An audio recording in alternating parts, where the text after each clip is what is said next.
Now it's time to do the real cool things, like writing software for such nice operating centers. So we're here at the operating center for our radio telescopes and our laser telescopes, and all of the software what you see here is written by engineers from the observatory. So there are hundred thousands and million lines of code which run the telescope, for example, completely autonomous, or which control special behaviors, special reactions on dedicated risks and scenarios. So it's quite cool. And the problem is now, if you have to control such a €1,000,000 expensive system, how would you start? How would you write software from the first line of code to a real complete system like here, which completely runs the telescopes autonomously? This is what we want to see today: writing software and how software development processes will work. Please join me.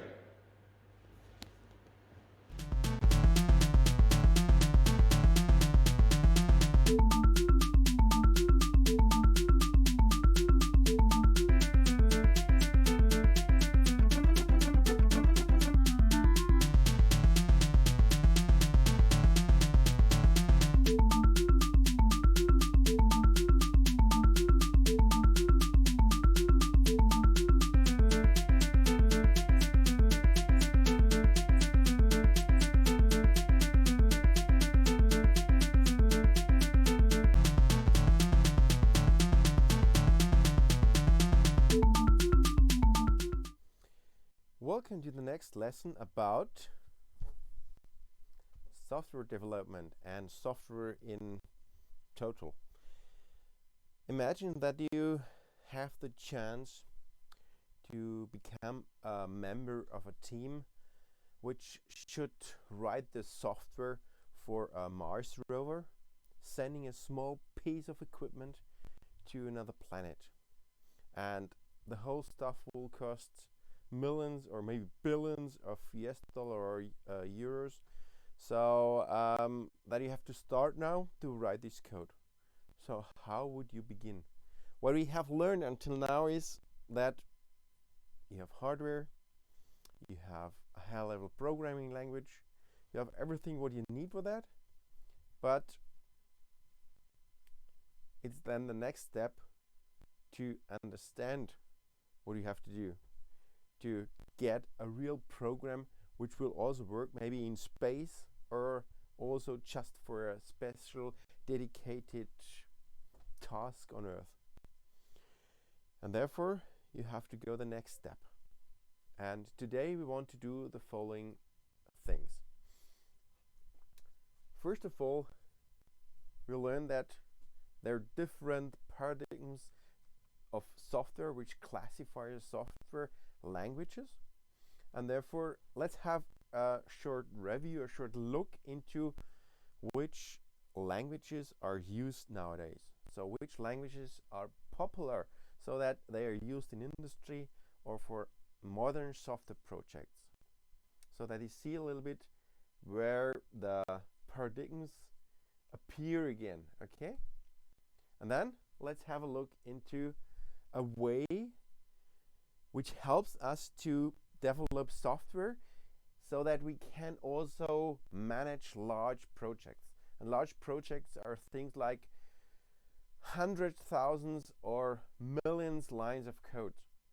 And also for small pieces of programs, it will help to first of all think about what you want to do or what the software should do, and then do a step-by-step development, a decomposition, what you need, and then a step-by-step development to a final, let's say, software package or small program. So therefore we need a special development process.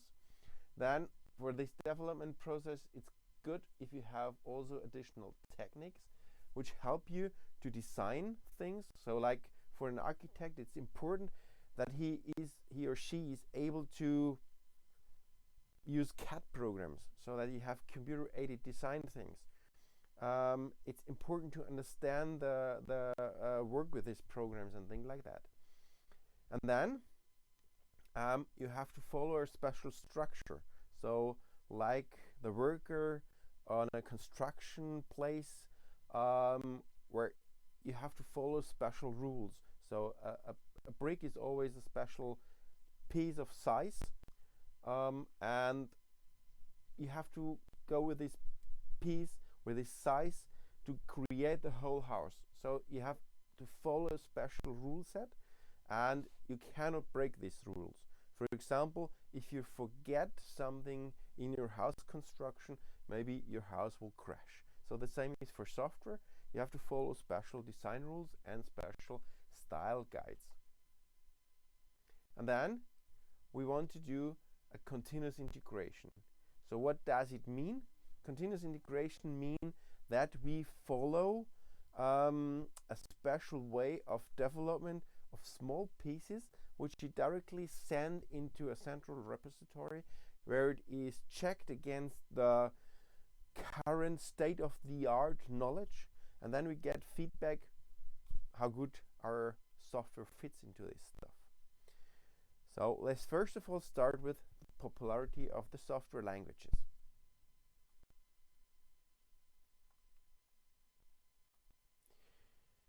So there are several benchmarks where you can see how popular software is. One very famous is the Tube Programming Community Index, which you find on the internet at this web page here. So let's directly jump to this current situation of the modern languages. So if you go into this web page, you will see this. So if you go to that, you see a long time C is very, very famous. Why? Even the Linux kernel is written in C. So with C, you have the whole spectrum from low-level programs, from microcontroller programs to higher-level things. So it's still a very, very important language. And then you have always a change between Java and Python. So you see this here. It's always a very nice competition here, especially in the last year. So Python became more and more famous again. And then you always have also C++. So languages, which we already heard in the lessons, are still very, very important in the community and also in industrial developments. If you scroll down, for example, you can also check how the history was in the different languages, and you see that C was always a very, very important language. So if I jump back and if I show you the history again, then you will see that Java appeared and it became really famous in the years where developments for web pages and all these web contents were really, really increasing, and then Java was very famous, and it's still very famous because all of the modern mobile utilities use these applications, these web-based things, and therefore you will have always the same set of programming languages. There's always a mix or change in the third or from the third position on, but in principle you will always have things like Python, C++, C, and Java. So if you're able to program things like that, it's quite well for you, for your application in industry. So let's have a look into the next part. If you now know which programming language you want, remember we discussed things that not all programming languages are useful for all things. So you should not only take the popularity into account what you want to use. It's also the requirements for your software development or for your software project. So take care on this as well. But how will you start now? So remember again, we are now a member of a software development team. We should send a rover to the Mars. So how will we proceed, and which methodology would we use?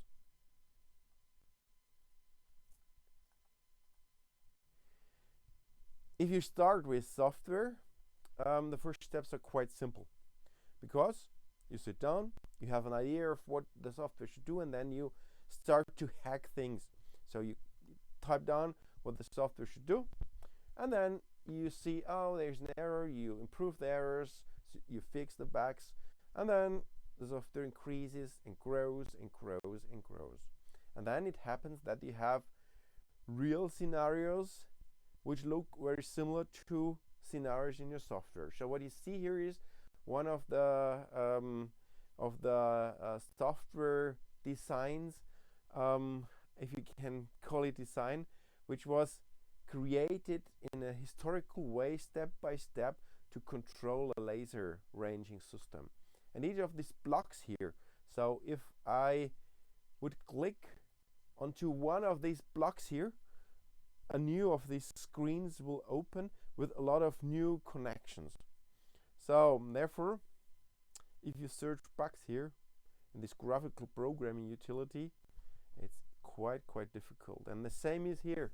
So in a real world scenario where you have this power distribution, it's also quite difficult to find errors. So what is the result?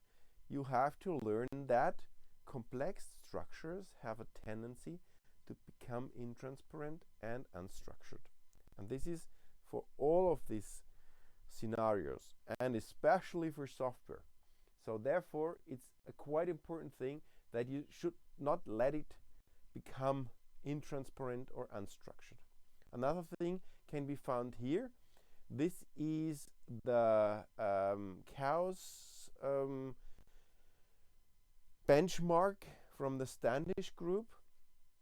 And these chaos studies always measure from different parameters how successful industrial projects are. So you find the internet pages here where you can see the current current studies, and I just want to show you the history. You find it also in my book. And if you watch this, what does it tell you? It tells you that 19% of all software projects never end. They have some deficiencies in planning, aims, or teamwork, so that the team does not work. So 90%, it's almost 20%. So it's strange. So this means that you have a lot of projects which will never end but will cost money. It was much worse in the history, but still it's a real huge factor. And what else do you have that combined with these projects which make some, let's say, problems, so that you have a too long runtime, or that you have situations which are challenging, so that you cannot directly fulfill these things. This combination of 50% which last longer, for example, which are inefficient, or things like that, combined to this is a huge factor compared to the few programs or projects which really succeed in a way that, for example, it's finished within a special time period, it's finished with defined resources and things like that. So compared to that, you can also find the numbers in money. So for example, the NIST brought 2018 some numbers. For example, 60 billion of US dollar per year are caused by software bugs, and 80% of the costs are spent to find the bug. So it's not to solve the bug, it's just to find the bug. So 80% of this money is wasted just to find errors. And then you have to spend time to solve these errors or to improve this software. If you take care in this, not all projects, this is just a mean, so not all projects act like this. If you take into account the size of a project, so if they are large or small, then you will find out that especially small projects work better. So this means that a small piece of work which you can directly have an overview on works better. And this is directly a hint what you should do that you improve your project work, for example. Small pieces, manageable parts are much better than huge, overwhelming structures. If you watch this, means that software developments are quite complex and it is not easy to get an overview if you have large systems. And therefore you have to split it into small pieces to have more success. But not only this is a real success factor. The Standish group also made some hints what is the top 10 of success factors for software projects if you discuss with industrial development managers or development customers and things like that. So very important is the executive management support. So for example, how is the communication between management and sponsors of the software, so that you have interaction between customers and developers. Also the user involvement at first phases, the dealing with requirements from the user, also management inside of the group. So these two things are the first most important things. Then optimizations, so that you focus on the essential parts and not just implement things which are nice to have. It's very essential. And then the skills are a huge input factor or impact factor, because you have to have motivated, trained, communicative people doing the jobs. Then you will have a very, very successful workflow. And then the project management expertise. So if you have really skilled project managers, so that the leadership is very high leveled, then you will have a real nice straight-through project. In modern software development, you also have the agile processes, which means that you do just iterative steps for small pieces, so that you have small loops for iterations and small integration pieces, so that you have a self-organizing team which does the developments of small pieces. And then each member of a team should have the clear business objective. So everybody should know the road to the goal, so the short-term goals, the long-term goals in a big picture view, so that everybody in your team directly knows where its position is and that it is a really valid position for the final project or the final product. And then this emotionality, so that you have to tolerate special things, but you should not tolerate over-ambitions or arrogant situations. It's these social skills which you have to focus on. And then tools, for example, or infrastructure is not so important. It's important to have, but it's only on the 10th position. So the most important things are personal, human skills, interactions, communication, all of these things. And therefore, modern projects really suffer if these things are not available, and they really benefit if there's an agile small group with people who like to do the job they do. So that it is not like this. If you have a sponsor of a project, so a person who gives you money, and he explains things, and the first, let's say, contact to your sponsor leads to such a description. So usually users are not able to directly explain what they want.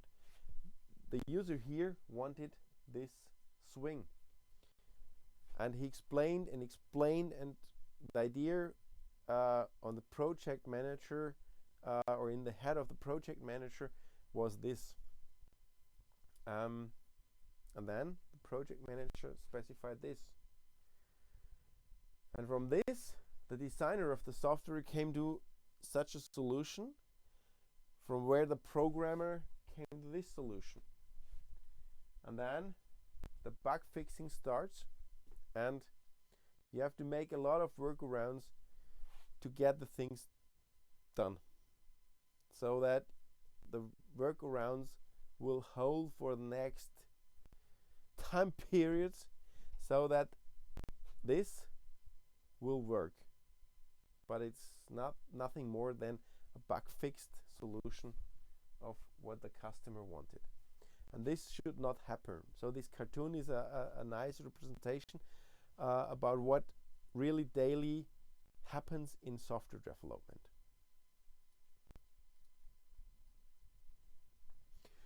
So what we have to do is, you have to think about mechanisms which define the quality of the software, and this is identified by the quality factors.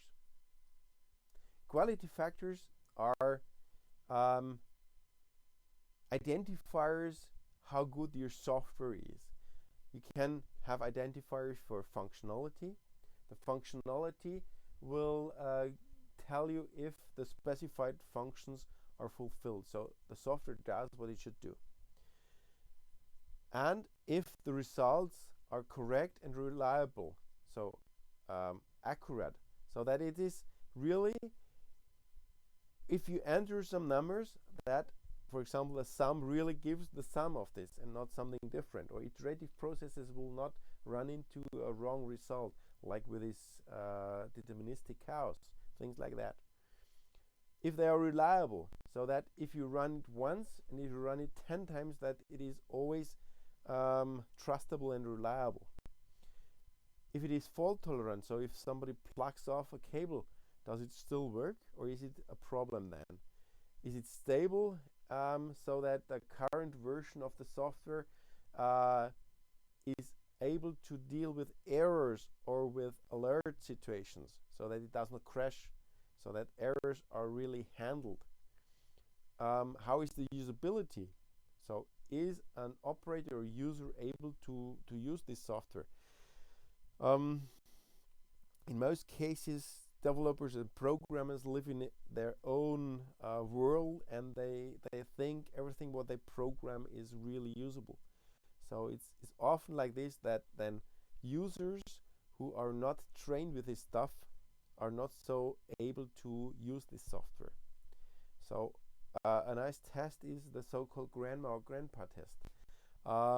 Sit in front of your program, your computer, a person who is not used to use the computer, and then check how long your software will survive during this hacking. And if it survives, then you have a good program. So it's just one test which you can do. Is it understandable? So also for developers, for other developers, but also for the user, for the customer. Is the resulting product really well documented, and is it understandable what it does? How efficient is it? So how is the performance? If you do a benchmark, is it fast enough? Does it really fulfill the specified runtime things? How good is it in the maintenance? So do you have to do a lot of work to get a bug fix or to do a new release? Things like that are quite important. And therefore, you can extend these things to a lot of more. You find in the internet a lot of more of the things. I combine these things here a little bit, so that you have the basic structures. So the next thing is the testability. How easy is it to detect errors, to find errors? How easy is it to port it, to have the portability to other hardware? Remember, if you write assembly code, you have to deal with the different hardware scenarios, so with different microcontrollers. Nowadays, if you write programs for mobile phones, is the program also functional on a different operating system of a mobile phone, things like that? How easy is it to reuse software? So if you remember the Ariane 4 and Ariane 5 scenario, so it was easy to reuse it, but all of the tests did not show that there is an error in this code, in the case that the type does not match for the new situation. But is it reusable? This reduces costs. So for example, if you do a file opening, and you can do it several times in other programs, it will be quite helpful. How interoperable is it? So how difficult is it to interact with an external software in external environment or in a special given environment? How modular is it? So how easy is it to split it into small pieces, to use these small pieces, to reuse these small pieces? How complex is the structure of the code, so the scalability to different scenarios? Also the changeability, how easy is it to create the next release? And quite important nowadays is security. So nobody wants that somebody steals images from our mobile phone and publishes it on whatever platform. Security in mobile equipment is a real essential part. So how easy is it to get unauthorized access to your equipment? And then integrity. Integrity means, are the data are really valid and really kept as they are? So for example, there's a nice sample for a copy machine, for a scanner, which became really famous.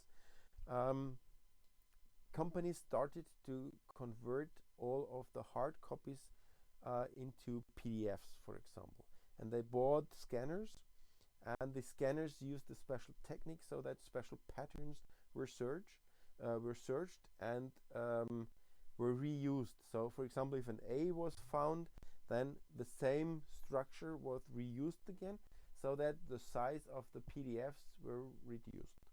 But the algorithm had some problems, so that special numbers, for example, came to or different numbers came to the same result, and this pattern matching then resulted in a wrong PDF. But what happened? Companies started to ship everything from the hard copy into a virtual PDF, into a computer-based solution, which was not the hard copy anymore. And then they threw away the existing hard copies. And after some time, they found out that the algorithm changed, for example, numbers or words or text. And this is a real strange error. This is meant by integrity. So you have to trust on that what you have and what you had is still what you will have in the future. And therefore, to really test your software, it's not only enough to say, to define a qualitative statement, so the software is good. You have to convert this qualitative factor into a measurability, so that you get this here, a quantitative factor, so that you get a number, and the number which identifies the qualitative factor, the qualitative goal. And therefore you need something what is called a quality metric. And this quality metric is required so that you can really identify with numbers how good your software is. And to get this, you have to define a software method or a software methodology. And this is what we want to do now. We want to define a software methodology, and in my opinion, this methodology is a combination of a software process, a development process, so a fixed structure, which steps must be done to create from an idea a final software. And then you need additional techniques which attend this process, so that you have to have special skills and special behaviors, software and things like that, which supports things.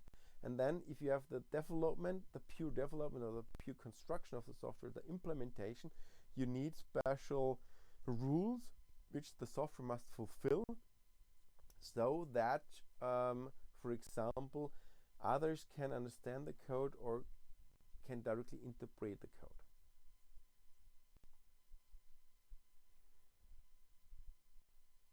Okay, so let's start with the first steps. We have a methodology which contains a development process. So therefore, let's start with the development process. What is a development process?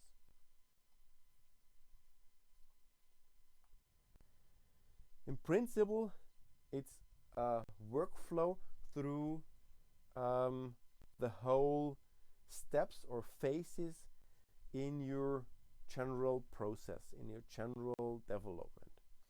And professor during my studies told us that you should do the following. You should change from a pure programmer to a software architect. And therefore I want to show you a complete different sample for a process, for a software development process, which is not about software, which is about building a house. Because this engineering stuff, this architectural stuff is really visible in this style here. And believe me, I did this. So we built a house and we made the same steps. And we came to the same scenarios that, for example, if you find errors in the early phases, it's not so expensive than finding errors in the late phases. So how do you start? First of all, you need an idea. So you say, okay, I want to build a house. So this is the starting point. Then you have to check if you have the money, of course, and how your house should look like. So you start with the first vision. At this position, you don't go into details, or you should not go into details. It doesn't matter if the kitchen is painted green or red or blue or white. It doesn't matter at this position. First of all, you have to identify the requirements. So in best case, you can say it within one so-called elevator statement. What is it? If you enter an elevator or lift and your boss is inside and he asks you, which ideas do you have? And you're able to explain your idea within one elevator ride from one floor to the next, so with a few sentences, then this is an ideal idea, because you can explain it in a very easy way. And therefore here you just use the basics, you just use things which generally explain the whole idea. So this is the top level view, this is the global view of your idea. So the big picture, okay? And then if you have the general requirements, for example, you know how much money you need, then you can go to the next step. The next step is the general construction. So it's the cross planning, the general construction planning, which means in this case you should identify which rooms are next to which other. So for example, I want the kitchen, which is beside the dining room, which is beside the living room. Each floor should have a toilet room or a restroom and things like that. This automatically defines some interfaces. Interfaces means doors or windows or water pipes or electrical lines which have to be put into your room, because a kitchen, for example, needs water and electricity, things like that. Then you can rearrange it. You just draw the general structure. You have to rearrange the rooms so that they fit into your house. You have the general dimensions. So these are the general views, the context, the units, all of these things. And then you start with the next phase. If you know the interfaces, so the definitions, then you can set the interior. So you can put some tables, some chairs, things like that. You can discuss where the TV should be placed to. And then you maybe rearrange also some interfaces, because the door does not fit here. So therefore you do a little bit in the planning, forth and back, but not too much, of course. So it's much better if you have a straightforward behavior. But here you can now design the internal set of the power plugs and things like that. So you focus onto these small pieces, and you go from the huge overwhelming task of building an own house to small pieces which you can manage. So you can easily discuss about the color of a table or how the table should be, but to set it in the whole project, it's quite difficult, because then you run into details. And the same is for software. You should first of all have a big picture, then the first general setting of the interfaces, and then the structure. And then you start with a setting of the so-called construction plan. So you convert this to real plan so that you can start with the work. So it defines, for example, for software packages. In our case, for the house, it defines which bricks you want, when should it be delivered, so the timeline, how many do you need, things like that. So they are related to the previous definitions here, but this is more or less now a real plan, and changes here will directly cost more money, because if you change the timeline, then it will directly change also the costs, because the different companies will not arrive in the predefined states. Believe me, this is exactly the same like in software. So if you started with development, and if you're close to, changes will cost, and this will be much more tremendous, or will be really a problem if you're already in the construction. So if you are in this construction phase and you already built the house, to change a wall will really cost money. So you have to rearrange it completely in the plan. You have to do all of the administrative things, and you have to create that the constructors, the workers will rearrange these things. What is a little bit different to just building your own private house to the software development is the next step. It's in principle the testing, the prototyping, but it's if you think in cases of a company company building houses, then it's the same. So they build a test house, for example, where you can also go to some test parks, and you can live there for one day and to check if the environment, the interior, all of the atmosphere, things really fit to you. So for software, this is that you directly write, for example, first prototypes, and you can directly test if the idea is really fulfilled. The prototype must not do everything, so the prototype must not completely fulfill everything, but it should just give you an idea, what is your software? Does it really create what you designed, or which requirement or what requirements you designed? And then you do the following. You can now run the software. So you do the deployment, you hand it over, and you use it. And then Usually you directly come to the idea, oh, maybe we can change this, we can do this. It's the same with a house. So you enter the house, you live the first week there, and you see, oh, maybe you can recolorize the wall. As long as you don't change the basics, it's easy. If you rearrange things completely, then it's not so nice because it's cost intensive. The same with software. To add things, to change things, to improve things of the internal structure is easy, and it's not so cost intensive. But to change the complete software is really cost intensive. What you have here is a classical so-called waterfall model, a top-down model. You start with an idea, you run through the project, and you always go step by step forward. Sometimes you have to do step backs, as long as the step backs or these feedbacks to previous states are not so often. Will not keep you away from the direct track to your final goal.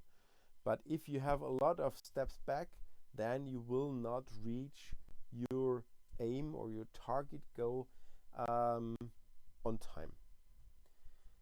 Nevertheless, the first ever used development processes were exactly such a waterfall model, and they are still in use for small projects because it looks like a waterfall, so water only runs down and will not go back uphill.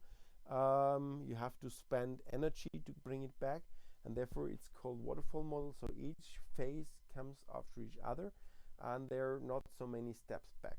So you start with the analysis, then you do the design, you do the implementation, you do the test, the integration, and the deployment.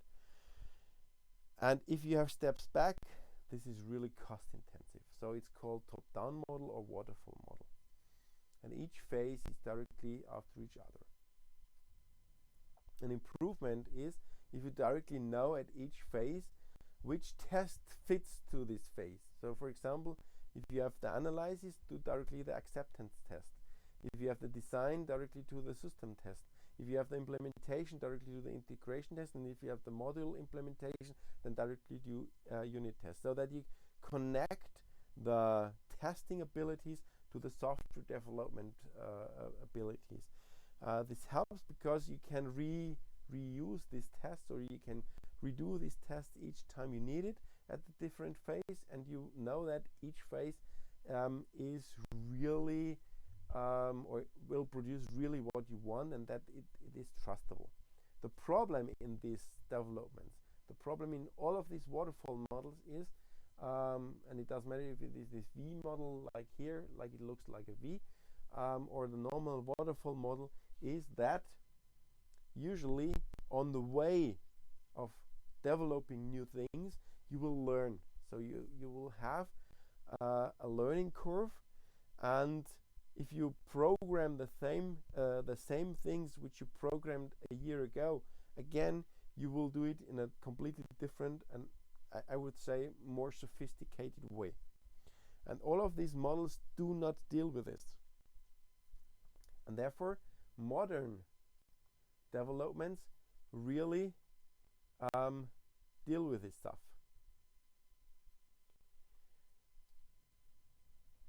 And they focus more or less on having small pieces of development, so that these waterfall models are reduced or limited to a small piece of development. And therefore you have a general waterfall model, in this case with the phases inception, elaboration, construction, and transition. And each of these phases contain again small waterfall models, iteration steps where you have milestones or predefined points where you have to create and finish special things. And you have a lot of these small steps which again have a waterfall model, like analysis, design, prototyping and documentation, things like that, or analysis, design, implementation, test, and so on. But they just focus on small pieces. And for example, here the inception contains the general framework. So it's like you do a small talk about what might be part of the software. You do an analysis, a risk analysis, a complexity study, so that you get a first idea, a first big picture of what the software should do. So the first papers come out of this inception, and then you do the elaboration. The elaboration is more or less a detailed analysis about the requirements. So it's an upper layer design, similar to what we did for our house, to get an architecture or constructional plan. So now you do a detailed risk analysis. You define the use cases. Use cases are interaction between the user and your software. You exactly plan this. You do a time plan. You define the milestones, and you define the workflow. And then you start with the construction phase. The construction phase is in principle the definition of small mini projects, or the implementation of these small mini projects, and the definition of what is required there. So that you do a small analysis, a small design, and then you can have also a parallelization of these construction phases, because different developers can do different things. So that you can do in one step parallel developments. And finally, you do then the transition. The transition is the handover of the software to the real final application environment, to the user, to the customer, and then you directly plan the future of the software. So you also check if the documentation fits. You also check if the documentation can be used by the user, if the user understands the things. You integrate it in the real world scenario, and you directly test all of these things. And this general behavior is that you have always some ceremonials. So for example, you have to define these milestones, and at each milestone you hand over a document, or you do a small special ceremonial, so that you have a special structure. So if you watch to this in real world scenarios, then you will see that there are some tasks which exist over the whole project, and these tasks are called disciplines or workflows, which will be prioritized at special phases, but they will exist over the whole time of your project. So you have these phases of your project, and then each phase you have special, let's say, tasks or disciplines which appear. For example, the analysis and also the requirement will be much more at the beginning of a project, but it will not completely disappear, as we always do some analysis for each small iteration step.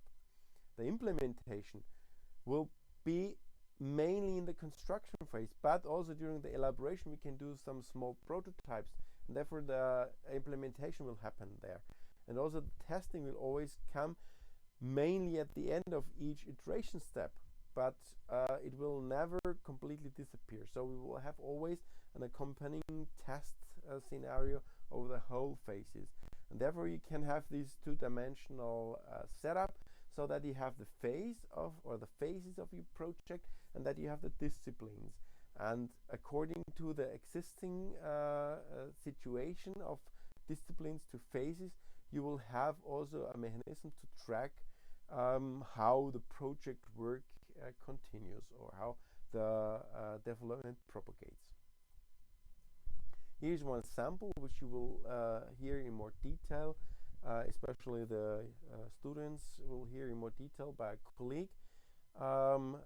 It's about the ESA standards, where you directly have some special documents which you have to finish at special phases. So you have these phases, and you have these disciplines, and at special endpoints, at special milestones, you have to hand over a document.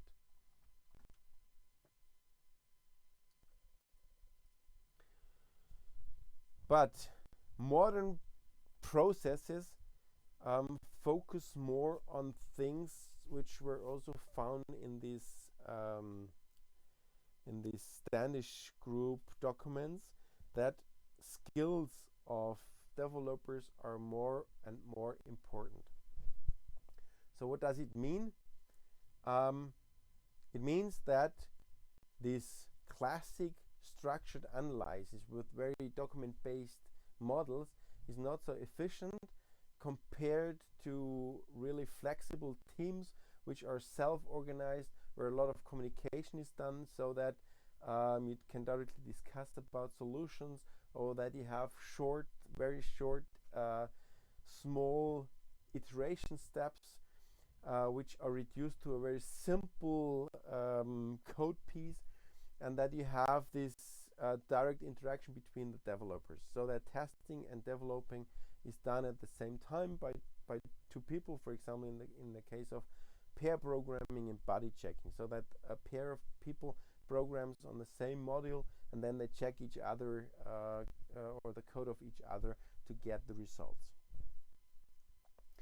So the success is mainly based on communication events, and all of the modern developments, for example, all of the modern open source projects are developed in this style. And this also comes more and more into, or it's a very current situation, that you have these agile techniques also in industrial developments. These things are called lightweight processes because they reduce these heavy document-based things, and samples are extreme program or Scrum. Let's have a look what happens. So what you have is a weaker scenario. This weaker scenario is given by, again, an iteration. So you have this iteration step. The iterations are quite small, for example, daily iterations, so that you have small so-called sprints. And you have daily meetings, which are the Scrum meetings, where you talk about what you solved, what you will solve, which problems you had, and so on. Are there influences to others and things like that? You do again the waterfall model, so that you have analysis, design, implementation, but the phases itself are not so strict and not so fixed. So you have this more weaker and more dynamic behavior.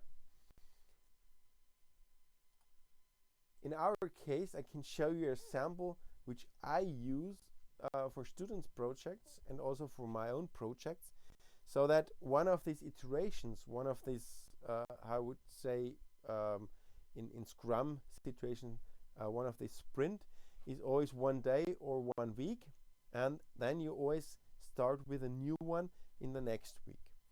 And what you have is, you have the goal of a new functionality, and then you start with the waterfall model. So you have the weekly meetings, for example, where you discuss situations, how they were or what changed and things like that. And then you make the analysis and design and talk about. Then you do some trials, first code developments, testings, and private builds. So you do the testing on your computer. In best case, you have directly this so-called pair programming, so that you have two people working together on the same code or on different aspects of the code, and then one checks the code of the other. And then you do a commit, which means you send it in via email, or you send it into a central repository. And then you run a so-called continuous integration, which you will see later in this lesson, which does checks against special standardizations, so that you get a feedback. So the feedback from the top level here to the lower level part here increases. So here you have quite fast feedbacks of minutes until 2 days or weeks here, where you have these deployment things. And it worked quite well, because each of the students, for example, is responsible for their own task and can assign the time to the task as he or she wants to do it. And therefore, you have to have motivated people doing this job. What you should not, or what you should be aware of is, if you're a manager of such a project team, that it can happen that the single small teams have not a complete view onto the project, and therefore they can run a little bit away from the direction you need for the whole project, and therefore you will always have to do a small risk analysis for each special behavior, and also you have to keep in mind the whole risk analysis for the whole project. Risk analysis means risk for your money, but also risk for the money for the company, or also risk for the later on use of the software. You can show this with a so-called risk table or risk matrix. In these cases, you have a two-dimensional matrix where you have the probability on the x-axis and the level of consequences on the y-axis. And then you identify different risks, for example, a fire. And the fire can be, or a fire is probable, it can happen, but it's not so often. So therefore, it's a small number. So for example, 1 in the probability. But if a fire happens, it's really dramatic in most cases. So it's a high level in the consequences, for example, 4 or 5. And then you split or you characterize the different positions so that you, for example, have a red zone, a yellow zone, and a green zone. And this red zone tells you that it is a catastrophic situation. So you have to reduce the risk, because if you do not do it, you will run into death or injuries of humans, or you can destroy or lead to catastrophic situations of the system. On the other hand, the green part has no damage or no influence at all. And then you sit down and try to find the probabilities and the consequences, and then you define what you have to do so that your system is safe and stable and that the risks are reduced. This is known in Germany by the NOHL matrix, or in international senses by the ALARP. So as low as reasonably practicable. You do not have to always reach the best situation, but you should reach a situation which reduces the risk in the cases that you're never in the red scenario. And you can use this for the risk of damages or danger for humans, and you can use the same style for the risk of your project. And you should always keep this in mind. You should always try to have it in your focus so that the project will not run into a direction which you don't want.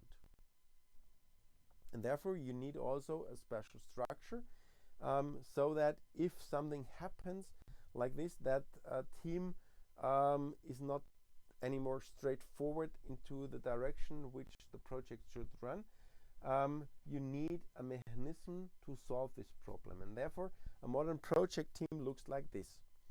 It consists of 2 partners, and in these 2 partners they always share the same code, or they develop the same code, but there is one main developer and another is the secondary developer, while vice versa, the main developer is a secondary tester and the secondary developer is a main tester. So this is this pair programming situation and this body checking, so that people, the buddies, check each other's code.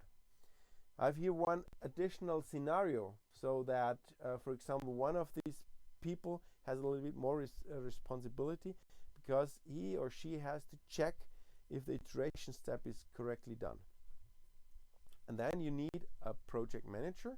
So the project manager is in the middle, and this project manager is not a pure manager in this case. It's more a moderator or a mediator between these 2 people, and he is also the decision maker at the final point. So if they cannot come to a decision, the project manager has the ability to decide, okay, this direction is the right direction, and then both have to fulfill this order. This is if there are scenarios where these social skills will run into a direction that the process or this iteration will stop, then you need somebody who makes the decision and gives the direction for the next steps again. Okay, so if you have these processes, then you can go to the next step, which I name modeling techniques. If you have this workflow through your project, then you have a straightforward way to develop software. But you need a little bit of techniques to document and to plan your software. So, for example, an architect must have some knowledge in computer-aided design or in drawing of these maps of these designs.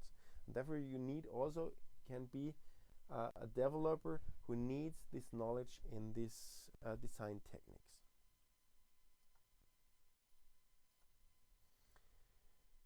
And what is the main aspect of these design techniques? The main aspect is that humans understand or see or interpret graphical content much better than things like text-based outputs. So you can make a long text about how a project should be, or where are some aspects which the project should fulfill. But if you can draw it in a simple way, then you can directly see it. And this is the main aspect for all of our techniques which we want to use. And I want to show you one special modeling technique or one special language which was designed for that. And this is called the Unified Modeling Language. This Unified Modeling Language is not only a language, so it also is used for documentation. So it is also a graphical representation of our design. But it is also a language. So we can run all of the formal things onto this language. This means if we define things like the architecture of our software, and if you use this UML, we can directly check the correctness because we can run all of the formal mathematical ideas. So we can do the formal correctness of our model. And therefore we have a meta model. This is this mathematical formal correctness, so this description, this language part, and we have a notation which is an informal graphical representation of this design. So UML is standardized for visualization, specification and construction, and also documentation of complex software systems, but it is not only related to software systems. It's the main focus is for that, but you can use UML also for other documentations or other projects. UML is a technology and process independent, or is technology and process independent, so that it's not just focused on a special way of software development. You can use it for all things. It's just accompanying your development process. And it combines several techniques and concepts to create a rigorous specification and design. So what is UML?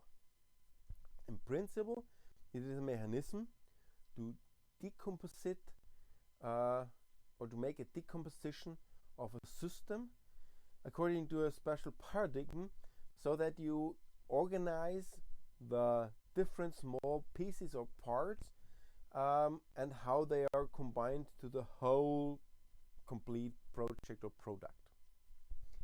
So it's comparable to this exploded view drawing, so that you have different views and different small aspects which you can identify and which you can focus on, and then you directly identify the combination of this.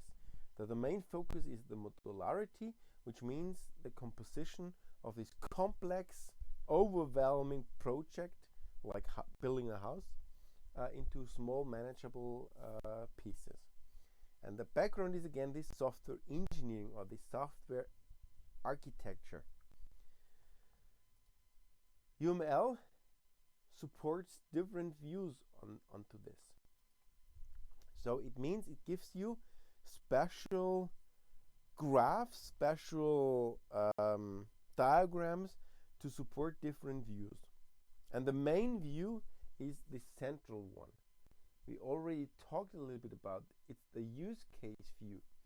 Use case means the interaction between the user, the customer, and your software. So all interaction points can be described in a standardized way with diagrams at this point. So you start during the discussions with simple graphs to identify what the customer wants.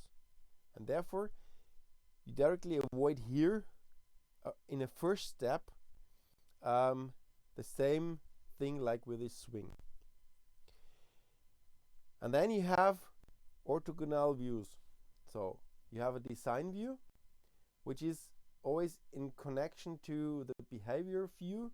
So this means you have a specification of classes and objects, so pieces, where a special behavior, activity, sequence, cooperation, or state is used. So you have diagrams, state diagrams, for example, again. Remember, state charts are quite important, not only for languages, also for robots or for the organization of complex structures. So therefore, they're part of this behavior view. And you have this combination, and then you can bring it to a real world scenario, so that you have on the one hand the implementation view, which means how to split in packages and components, and on the other hand you have the environmental view, where you define the configuration and the deployment. And all of this is a standardized way where you can have software for to define, to design, and to have a mechanism to describe all pieces of the project and of your software. Let's have a short look into two different diagrams so that you get an idea of what UML is. I cannot give you a complete overview about UML, but I want to show you a few aspects. As I said, we always start with use cases. Therefore, use cases are in principle a set of nice small symbols. So you start with actors. Actors are in principle the users which start activity in your system. And then you have the use case. The use case is nothing more than the activity and the description, in a way that you have a precondition, the initiation or initial setup or the input, and then it starts. You define the workflow, so the requirements, the errors, the steps of the workflow, the schedule, procedures, everything what you need to fulfill this. And then you have a post condition, so this is the result, the output, or also the invariance. You combine these, so actors can also be external programs or things like that. You combine these actors which start activities here in this use case with these lines. So this is the interaction between these. You can also have special lines which tell you that, for example, a use case includes another use case. So for example, if you sell something, you need a stock account or whatever. And you also can have generalizations. So for example, that you have a general selling process, and you have a telephone sell, you have a market, but the general process is always the same, so that you have a generalization from a top level process to lower level processes. To come away from these more or less theoretical things, I want to show you a sample coming from the database. For databases, you have two main users or main interactors. The one is the administrator and the other is the user. So a user just wants to manipulate data. The administrator must do much more, and therefore you can have these interactions. So you have two actors, the user and the administrator, and they have different use cases. The first use case is the installation. So administrator must install the server, must create the database software, things like that. It can be that this is another administrator, the IT administrator, so that you have three different actors here. But in my case, we just have the administrator also doing the installation. And then the administrator of the database must also control and administrate the database. So it must create the database, it must create tables, it must drop tables, or it must be able to drop tables, it must be grant rights, user rights, all of these things what an administrator should do. And you can define some preconditions, some behaviors, some post-conditions for that. And then you have the user. What does the user do? Just manipulating data. So this means he or she selects data, updates data, deletes data, or inserts data. And with this simple diagram, you have the complete stuff of a database. So the complete interactions to a database. And it's really intuitive. And therefore, these diagrams are really helpful to discuss things also with customers, because simple symbols directly represent these interactive mechanisms.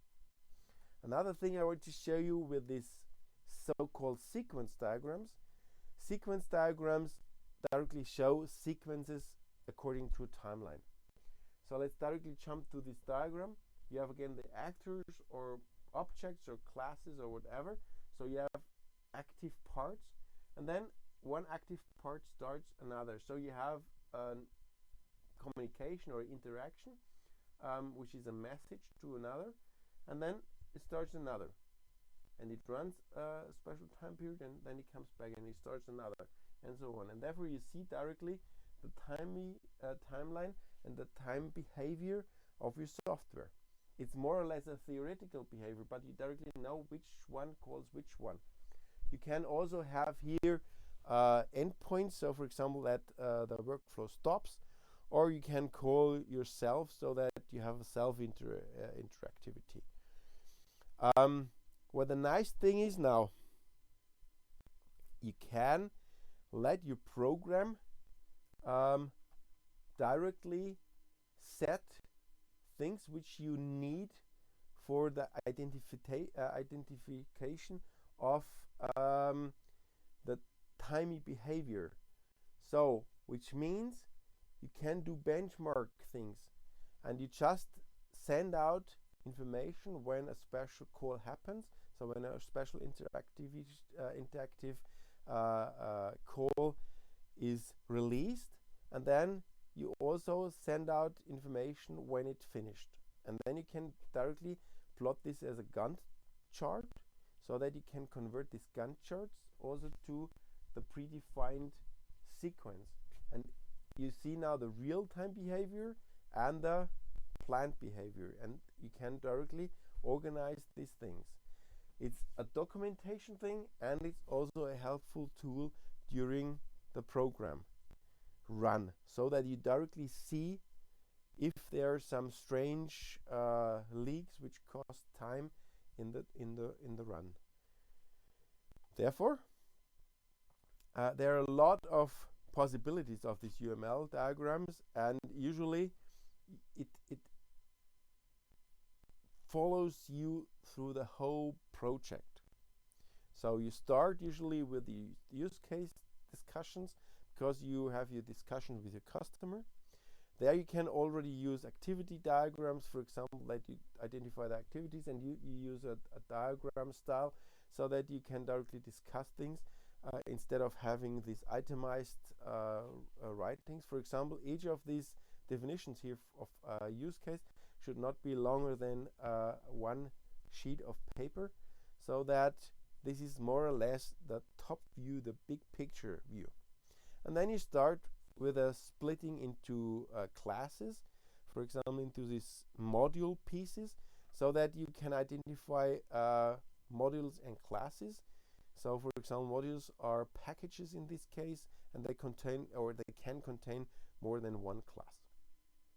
What happens inside of the class or inside of the activity, you can define with a sequence diagram, or you can define with a state chart, or you can also use again these activity diagrams. And if you have parallel processes, you can also use these collaboration things, so that different programs cooperate in different scenarios. So you have a complete definition of all situations, and then you go into this elaboration and transition phase, and then you define how to split or how to combine these packages to these components, and how to put the components onto the real world, so that you define a distribution. So you see, the whole UML world is really helpful, and it's not only helpful for documentation, it's also quite helpful to find errors at early stages. Because remember, if you have a formal language, then you can use all formal techniques which you know from compilers. And therefore you can do a graphical design which can be directly converted with a compiler to your language, to your destination language, programming language. Okay, so you convert it directly into individual programming language. But the nice thing is that it's not only a compilation, it's also a transformation, and in this transformation you can do also a simulation, so that you test on a high level definition. In the design state, you directly test the software. And this is really important, because no line of code is written here. It's just a graphical, let's say, definition or description of what the software should do. And this is a quite nice tool, because then it saves money and also time if you do the test and the error detection in early states. And then you do this transformation or this compilation to a special target language, and then you do the normal compilation and linking into the machine code. So this is quite helpful, these generator-based mechanisms. So code generating is really helpful. You find in my book a lot of these things about code generation. It's a really helpful mechanism, because if you have things which happen several times, so that you have to do the same things all the time. For example, you want to do a communication between two computers. Then you, in usual programming, you have to define the interactions. So this handshake between the different computers. So you have to open the connection, you have to send the first message, and you do the answer, and so on. If you can optimize it in a way that everything, this complete interaction, this interchange of or exchange of communication messages is completely the same in any case, and only the content is different, then you can make a generalized version, and you can adapt it with a generator, so that you have a template, and this template is adapted for a special use case, which can be then optimized by the generator to a special target code. And this is quite helpful for communication, for security issues, for things like that.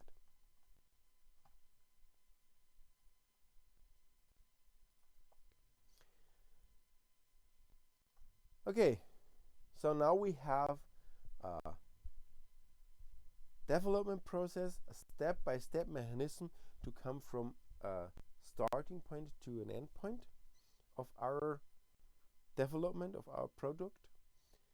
We have techniques to describe, to design our software.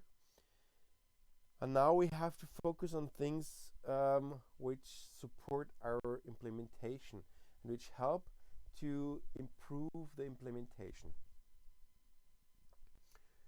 And here we have to follow design rules. And the design rules, this is this item here, helps us that others can also read and understand our code, and that the code looks always in a very specific way, and that the standard errors, the errors which appear all the time, will automatically disappear. So what are design rules, or what are style guides? Let's have a look. Let's start with one program. It's a C program. I know that you maybe have no experience in C, but if you look onto this, you directly see that it looks a little bit strange. It's one line of code.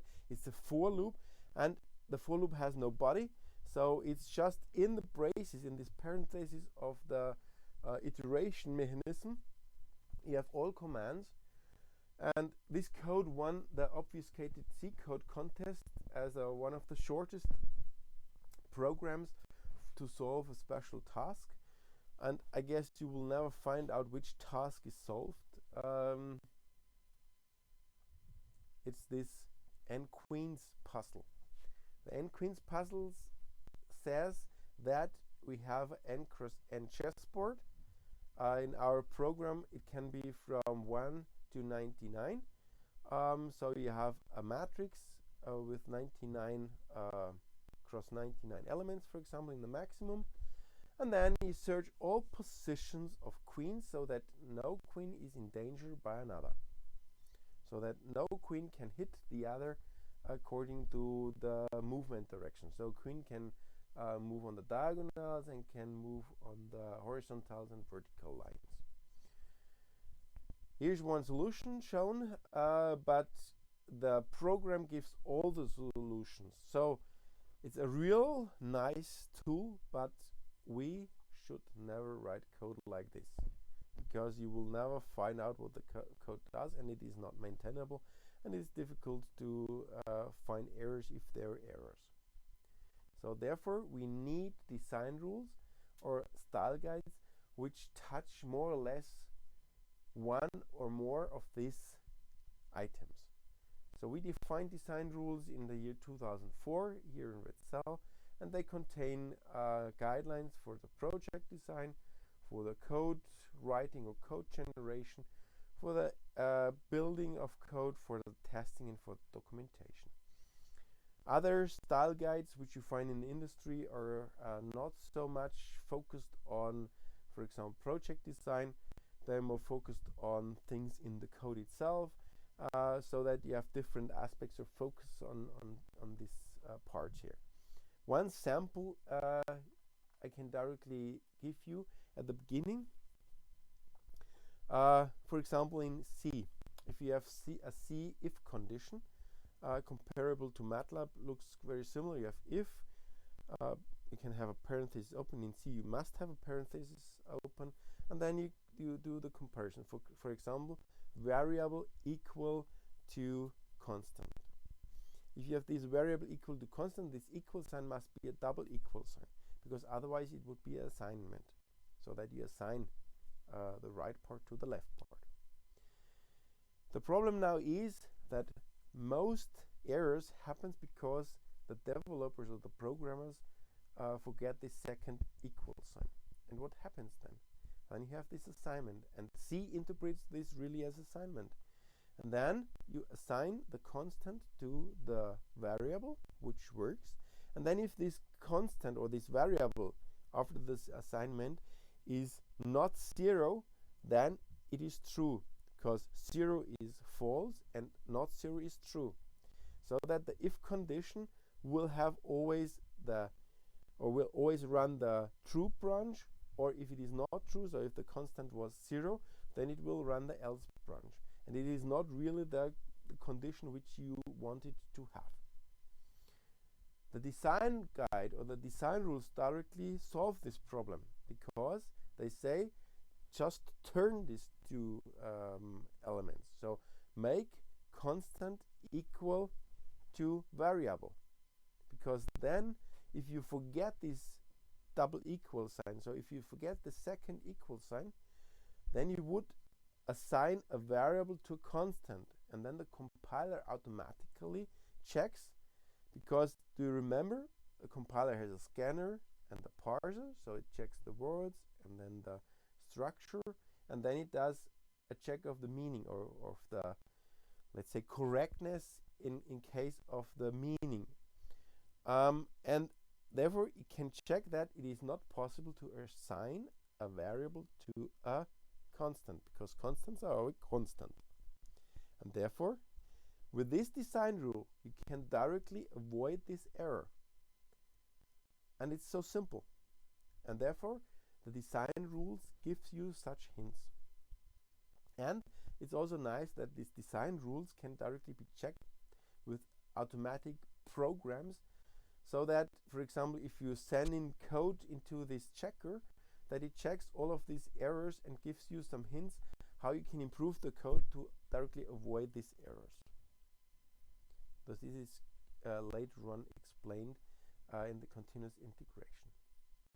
But first of all, let's have a short look into which design rules you find. In my book, you find a simple solution in the appendix, but you can also get official design rules which are used by the industry.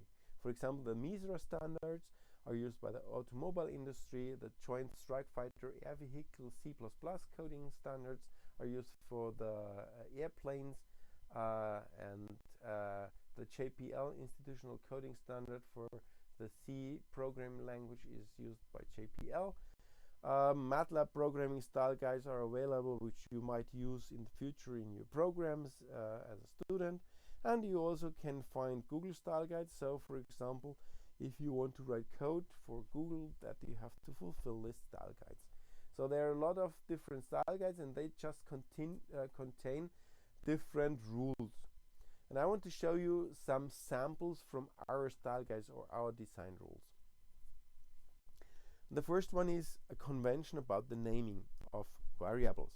So we use an extended Hungarian notation. This Hungarian notation was defined by Charles Simoni, a developer at the Microsoft company, and we extended it a little bit and we changed it a little bit.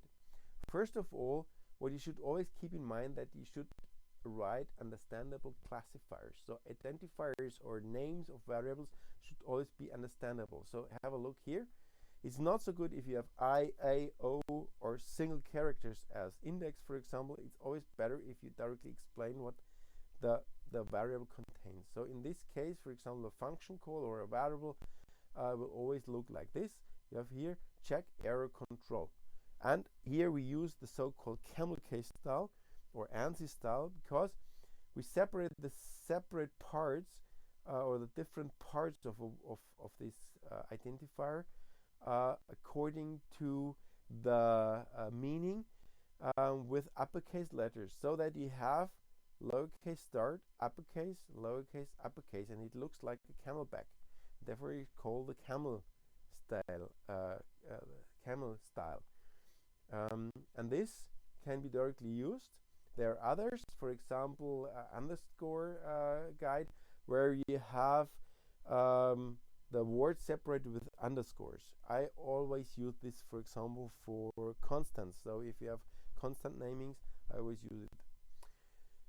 So what do we do here? We first of all name it with understandable words, and then we do some extensions. So the extension 1 and extension 2 must be there. So we always identify with this extension the type. So for example, if you have an integer, we write I. If you have a boolean, we write B. If you have an unsigned integer, we write UI, and things like that. And then if we have combinations, for example, arrays and not only single elements, or if we have a pointer, then we also identify it. So for example, here we have an array of 0 terminated characters. So it's a string in C++ or in C. And then we have additional extensions which are optional. We identify if the variable is a constant or static or things like that, and we can also identify if they belong to a special class. So if the access is possible because it is global, or if it is private, so that no one can access it beside the class where it is created. And the same is done for functions. So here you can use, of course, shortcuts which everybody knows in your company. For example, in this case here, we use Gregorian date and Julian date. So GRD is Gregorian day and JD is Julian date. So Gregorian date to Julian date. And it has handover arguments which again fulfill or follow this rule. And we have return parameters. In this case, void. We do not have any return value. So therefore we have a V here. So this is the naming convention, and this naming convention is also used for all of these programs. And then we have a lot of more of these programming basic rules. Just some examples. For example, Misra has about 800 of these rules. So here are some examples. For example, do not use compiler directives, no macros. Inline code is not so ideal. Variables should always be initialized. Avoid the use of dynamic memory, or just keep it local in classes.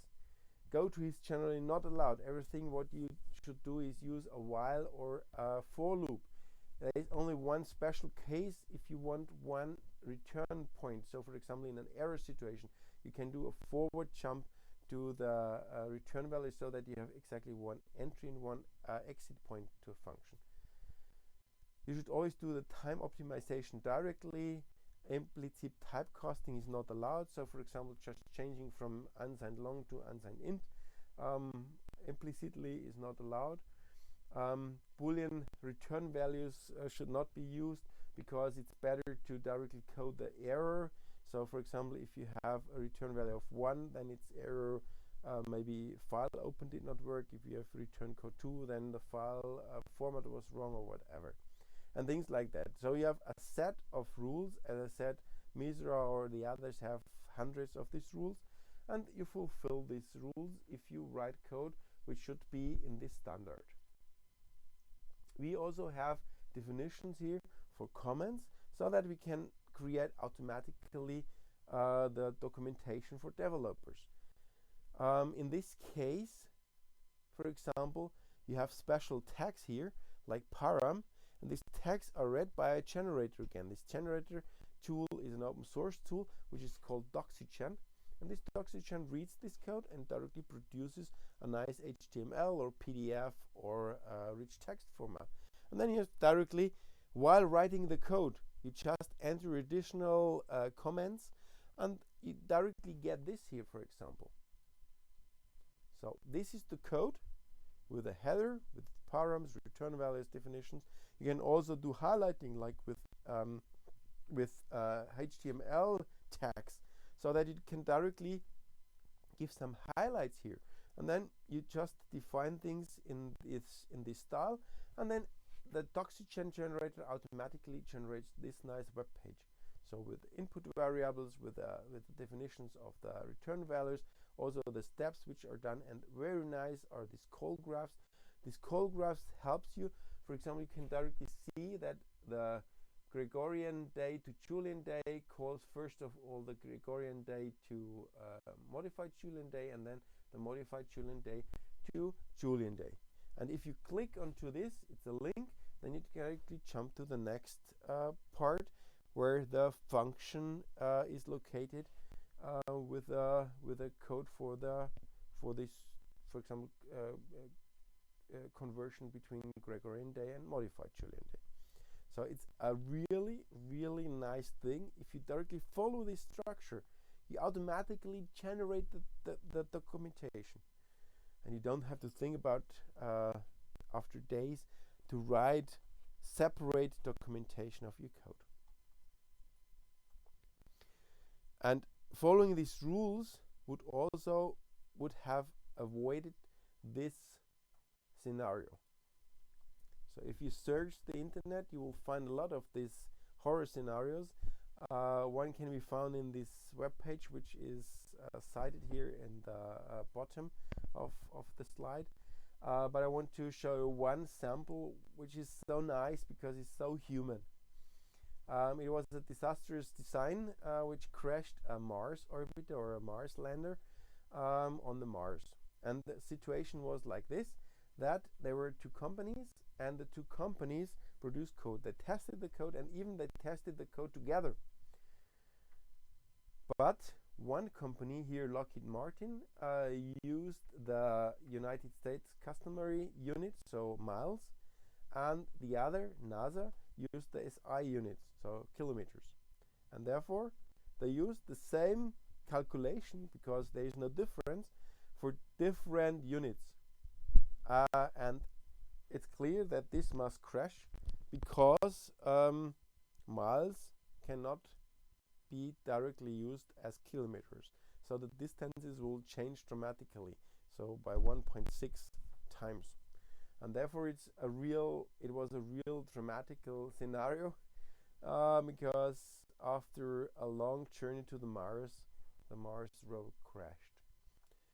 If they would have used maybe our Somoni Hungarian notation, they would have directly seen that something is wrong, because you not only write, for example, a name and a clear identifier for a variable, you can also add the unit. So that, for example, you add time slice seconds, and then you directly know that this is in the unit seconds. And also the nice thing is with this Hungarian notation, that if you change something, that you use it in another scenario, for example, for another program, and you just need another type, it's not just possible to to write a new type in front of the variable. You have to change the name, and if you change the name, the compiler gives you all positions where this variable is used, and then you directly see the influence, and you have to directly think about if there are problems. So design rules help. They're not always nice to you, but they will help you. And finally, I want to show you a small thing about what you can also do, what is named continuous integration. Because if you have this setup, so if you have all of these things, you can directly also check if some rules are fulfilled or not. And you can do a lot of more during the night, so that, for example, at the next day, the developers and programmers directly get feedback about the quality of their code.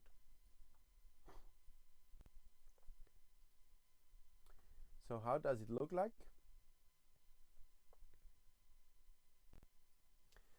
It's like this, that you have a team of developers and they write code.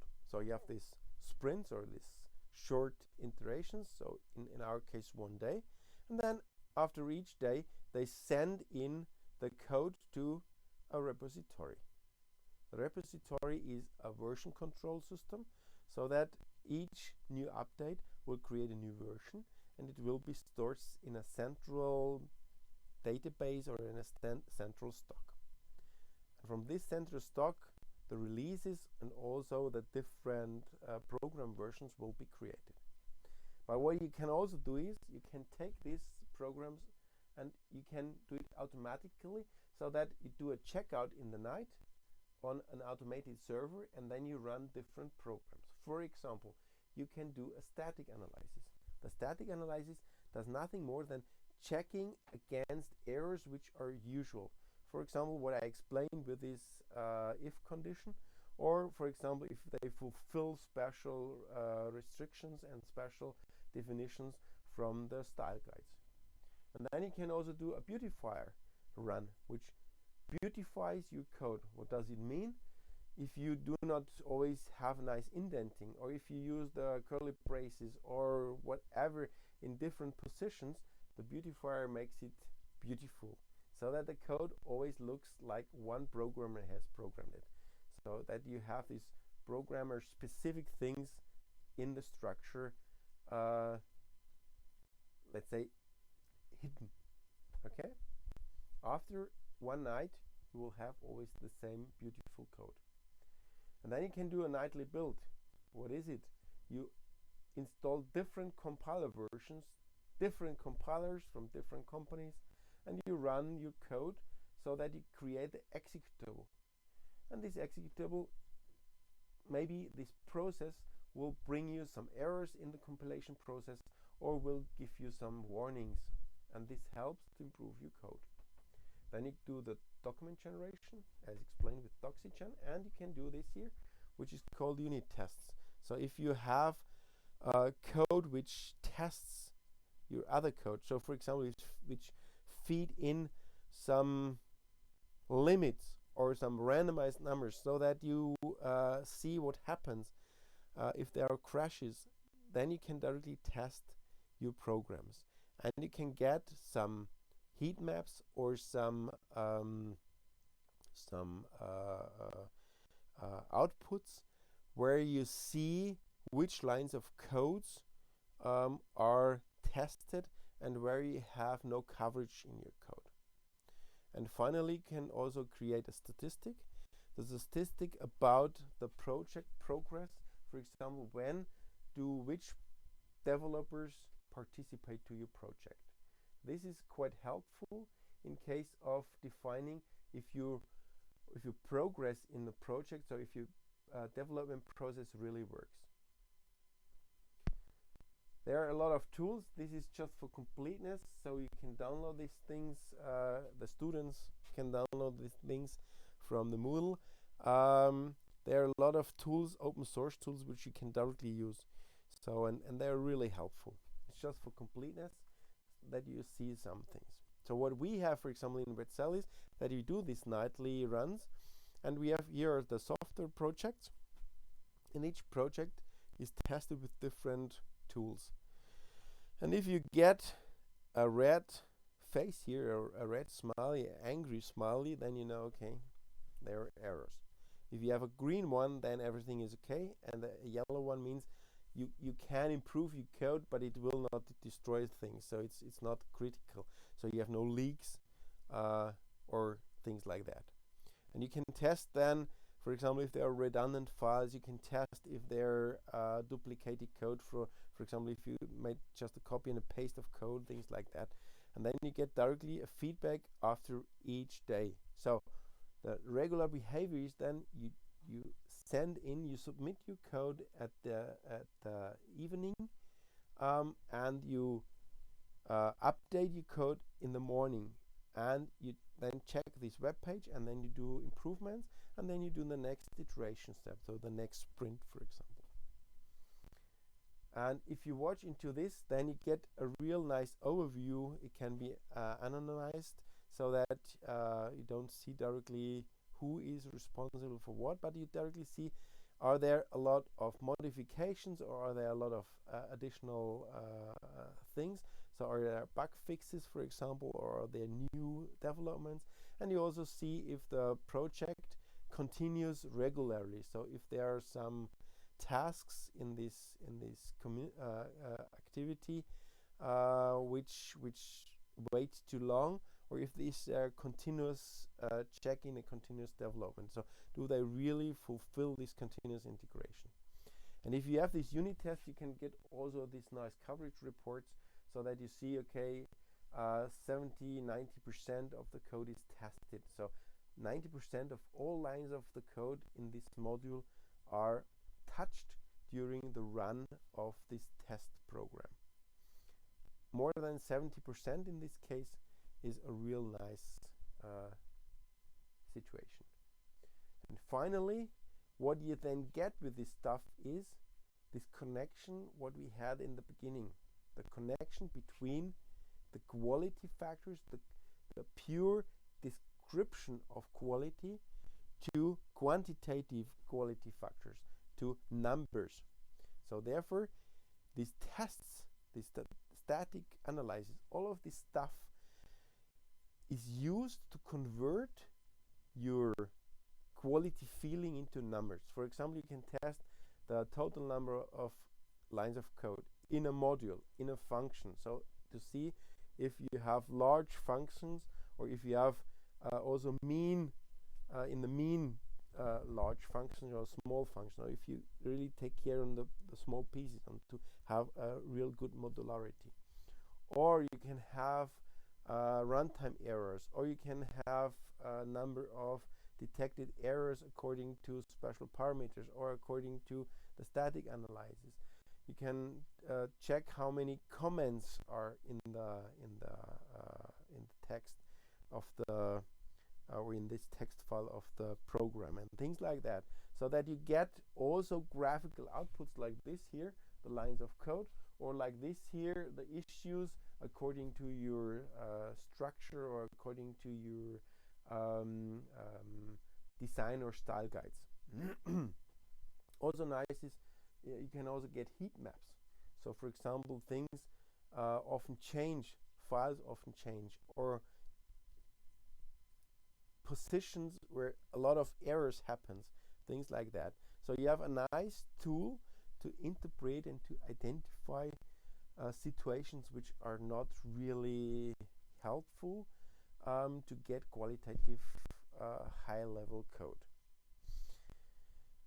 So that's it. A lot of information, I know. I hope it was not too uninformative. I know that it doesn't matter which company you will go into later on.